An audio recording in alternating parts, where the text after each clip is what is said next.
What if the sun never set? If this ever happens, it's safe to assume that the Earth has stopped spinning on its axis, and this would of course be a very big problem. Our planet currently rotates at about 1,000 miles per hour, and because we rotate with it, a sudden interruption to its movement wouldn't stop us. Everyone you ever loved would go flying through the air, but not in a fun way. Our atmosphere itself would also keep moving, producing catastrophic winds and devastating tsunamis, destroying basically everything humanity has ever built within minutes. Assuming you manage to land on something soft and survive this event, your troubles have only just begun.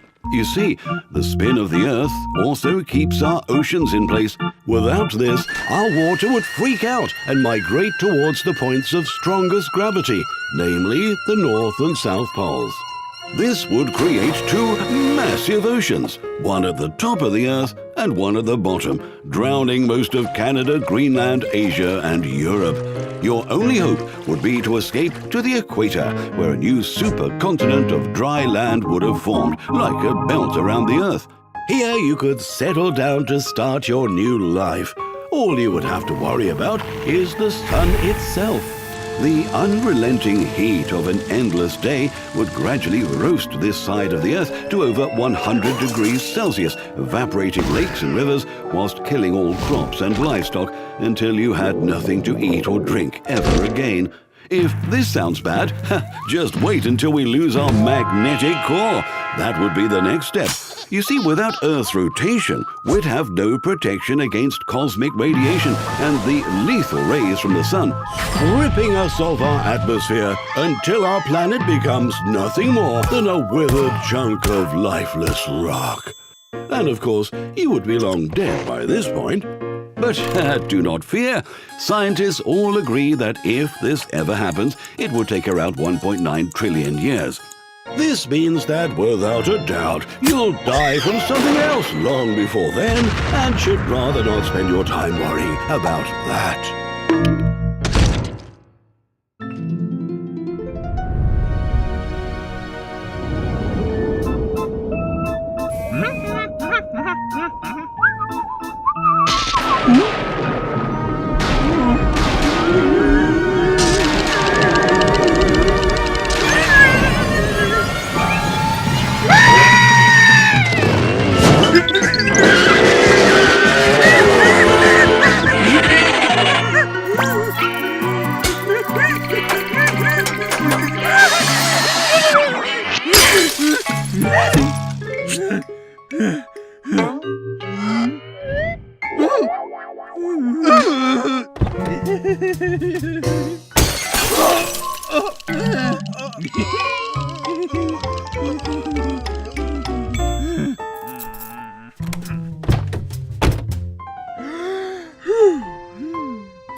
Meet gluten. I'm sure by now you are well acquainted with the food who quickly rose up the success ladder as one of the most famous edible materials in all of history. But as time has gone on, his stardom came with a price, and in recent years he has become endlessly argued about and even hated in the celebrity food world. Many of his opposers protest the little guy by detailing the negative influence he's had on our diets, whilst his fans accuse those adversaries as merely following yet another diet fashion trend. But hold on a moment. Does anyone even know what gluten is? Well, gluten came from humble farm beginnings. It was his job to feed protein to the embryo of any fertilized grain until the unborn seed baby was ready to burst out of its shell and start its journey into parenthood. When humans first discovered gluten over 10,000 years ago, it was love at first sight, and we put the fella to immediate work. He rose breads and cakes into a fluffy, chewy texture, whilst stapling together our pastas, cereals, and beers. And in turn, we made him a star, a household name in all of our favorite cookbooks. In fact, we adored him so much that we even named him after the Latin word for glue, as he's consistently held our diets and affection firmly intact. But in the last few decades, gluten's once cherished status has fallen as people have grown intolerant to his behavior. Recent studies compared frozen blood samples from the 1950s, and they discovered that gluten sensitivity is 4 times more common today than it was back then. And it's estimated that 1 in 133 people are bothered by him worldwide, as opposed to only 1 in 2,500 a decade ago. To understand what this means, let's look at the intestines of our ancestors. As you can see, ancient stomachs were very hospitable and cooperated with gluten just like any other form of happy nutrients. He got eaten, shook hands with the regular digestion process, and submissively broke down to be distributed to all the parts of the body summoning his services. But the trouble started when gluten's popularity went to his head. He began to feel quite comfortable within certain intestines and set up home, overstaying his welcome and refusing to follow the classic digestion script.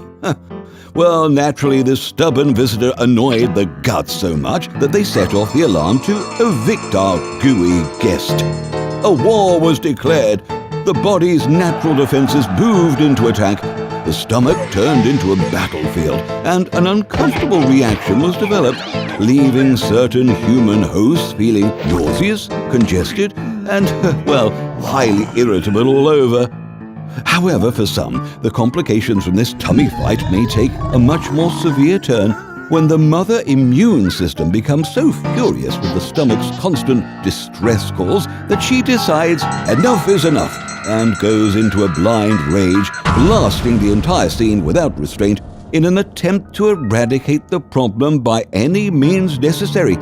This careless, abnormal immune response unbiasedly zaps all proteins alike, and the nutrient rations are left so scarce that our organs and joints cannot receive their regular health package. And the consequences of this can be devastating. Side effects may include constipation, fatigue, rashes, depression, migraines, cancer, arthritis, schizophrenia, dementia, and even death. Which is why the solution seems so simple. Get rid of gluten entirely. The war is won. The Gut Society finds peace once again, and the land is restored back to its harmonious ways. Which sounds all fine and good, but it still doesn't explain what exactly happened back there. If we've been eating gluten for so many thousands of years, why has this fruitful partnership turned sour only now? And the unfortunate truth is, nobody really knows. We do have plenty of theories, though. For starters, modern wheat is not what it used to be. Thanks to new farming techniques of genetically breeding different plants together, the proportion of gluten in our current crops has mutated substantially, and the modern accelerated process that follows is also somewhat worrying. Firstly, in order to help the flour last much longer, the farmers kicked out the vitamin-loaded reproductive parts of the plant. Secondly, our bread used to be fermented, functioning as a thriving home for neighborly bacteria. But raising a healthy colony of microorganisms was deemed too time-consuming, and so they got fired too. And finally, up until the 19th century, our wheat was mixed with other grains, beans and nuts. But for whatever money-making purpose, this idea has also since been scrapped. All of which results in a refined wheat flour that's only existed for 200 years, feeding the planet more gluten than ever before, with much less of the previous natural gluten defenses included. However, there is another theory, which suggests that gluten itself should not carry all the blame. Rather, our modern-day excess of sugar, alcohol, antibiotics, pollution, and genetically modified foods are the true culprits here, disrupting our intestinal flora until we can no longer accommodate our old pal gluten anymore. This argument proposes that some people who have been independently researching their symptoms may remove the scapegoat gluten from their diets and indeed feel much better. This leads them to conclude they must have a gluten intolerance without actually seeking any real medical diagnosis for what may be a deeper issue. But no matter which side of the picket fence you're on, the simple fact of the matter is that we as a society should all consider some restraint when it comes to our entire dieting regime, which definitely includes gluten. Fast food deliveries to our door with a click of a button, mass-produced meats flooding our supermarkets, quick pharmaceutical fixes to alleviate any bothersome symptoms, thoughts condensed into 140 characters. Oh, we are living in a world where demand is bigger than ever and nothing is fast enough. All too often we may find ourselves jumping to conclusions without stopping to do any research and talking about things without knowing what we are actually talking about. As a suggestion, perhaps we should all just slow down and even consider ourselves responsible for what has happened to poor gluten's career, hesitating before pointing fingers at something that is, at the end of the day, a simple gloop of protein. If you need to puff out your bread into an attractive shape or build a cake higher than your neighbor's, then he's the man for the job. But gluten can only be gluten, and we really shouldn't be expecting our food to think for us. Did you enjoy that episode? Press the like button if you did. Want to see more? What if you clicked subscribe? Oh, and make sure you click on the little bell so you don't miss another video ever again. In fact, we've got a new one coming out every week. Prepare your mind for more tantalizing hypotheticals.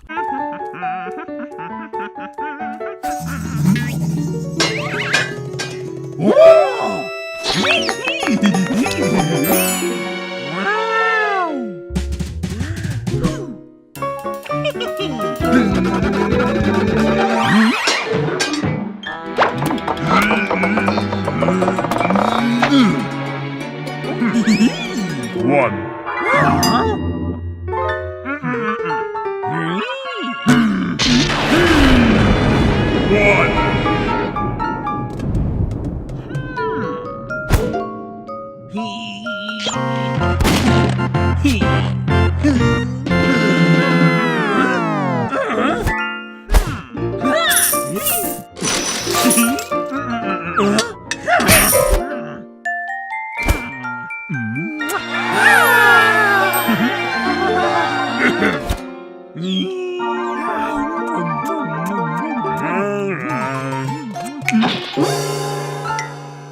Off at a service station to get yourself a cool, refreshing drink. But you can't help but notice that while a 12-ounce bottle of soda costs a mere $1.49, the same size bottle of water costs about 50 cents more.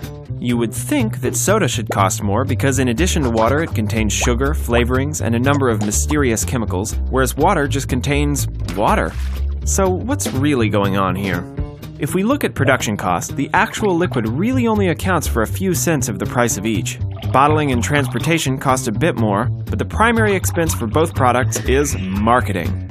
Beverage companies spend millions putting their drinks on signs, TVs, and in the hands of celebrities, all in an attempt to convince us to pay for either a product with serious health consequences or for one that comes out of your tap virtually for free. But the average person doesn't know or care about any of this. They're just looking for something to drink, and companies simply charge whatever we're willing to pay for it. $10 for a bottle of water? Yeah, right. But $1.99? What the heck? It's good for you, right? Soda, on the other hand, suffers a far less favorable public opinion. We've caught on to the fact that it's an unhealthy, cheap beverage selection, and as a result, companies can't get away with charging us as much as they do for water. But lower that price to $1.49, and we'll take it. Essentially, it boils down to two very inexpensive products being sold at the highest price we're willing to pay for them. The real question is, when are we going to start buying bottled air? With the right logo, brand name, and... Whoa, whoa.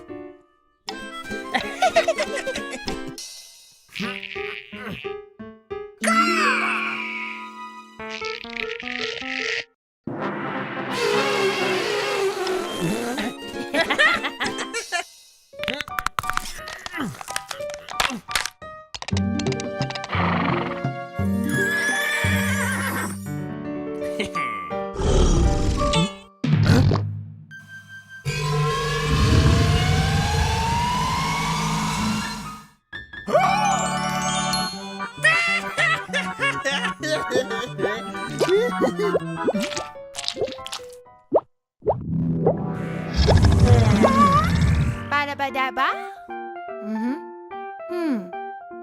Da-ba-da-da-da.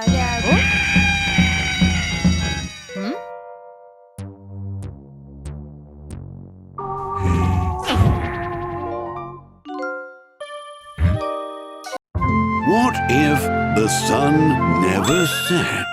If this ever happens, it's safe to assume that the Earth has stopped spinning on its axis, and this would of course be a very big problem. Our planet currently rotates at about 1,000 miles per hour, and because we rotate with it, a sudden interruption to its movement wouldn't stop us. Everyone you ever loved would go flying through the air, but not in a fun way. Our atmosphere itself would also keep moving, producing catastrophic winds and devastating tsunamis, destroying basically everything humanity has ever built within minutes. Assuming you manage to land on something soft and survive this event, your troubles have only just begun. You see, the spin of the Earth also keeps our oceans in place. Without this, our water would freak out and migrate towards the points of strongest gravity, namely the North and South Poles. This would create two massive oceans, one at the top of the Earth and one at the bottom, drowning most of Canada, Greenland, Asia, and Europe. Your only hope would be to escape to the equator, where a new supercontinent of dry land would have formed, like a belt around the Earth. Here you could settle down to start your new life. All you would have to worry about is the sun itself. The unrelenting heat of an endless day would gradually roast this side of the Earth to over 100 degrees Celsius, evaporating lakes and rivers whilst killing all crops and livestock until you had nothing to eat or drink ever again. If this sounds bad, just wait until we lose our magnetic core. That would be the next step. You see, without Earth's rotation, we'd have no protection against cosmic radiation and the lethal rays from the sun, stripping us of our atmosphere until our planet becomes nothing more than a withered chunk of lifeless rock. And of course, you would be long dead by this point. But do not fear. Scientists all agree that if this ever happens, it would take around 1.9 trillion years. This means that without a doubt, you'll die from something else long before then, and should rather not spend your time worrying about that. What if men could get pregnant? You may have heard of certain animals, such as the pipefish or the seahorse, where it's the father who carries and births the offspring. But what about human beings? What if male-born people could get pregnant and ultimately develop a child inside of their bodies? And the answer is, are you sitting down?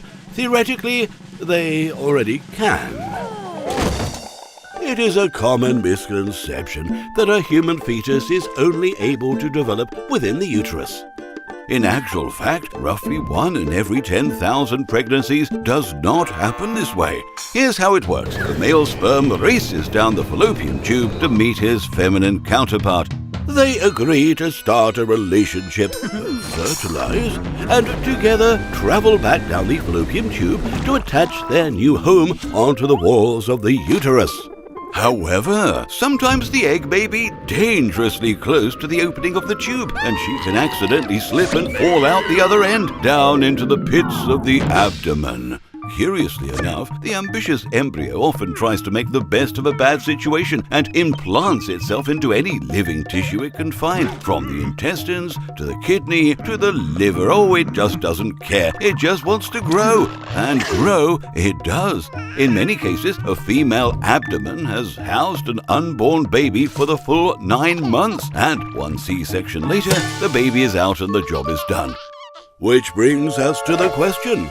With so few physiological differences between a man and a woman's stomach, why don't we attempt to achieve the same results in males too? The main problem with this idea is that abdominal pregnancy is still a life-threatening condition. You see, only the uterus knows how to create a detachable lining, which allows for the placenta to be rejected without any hassle. However, if this placenta has fused with some other random vital organ, there becomes no clear boundary between the two, and its removal can cause severe damage to its host.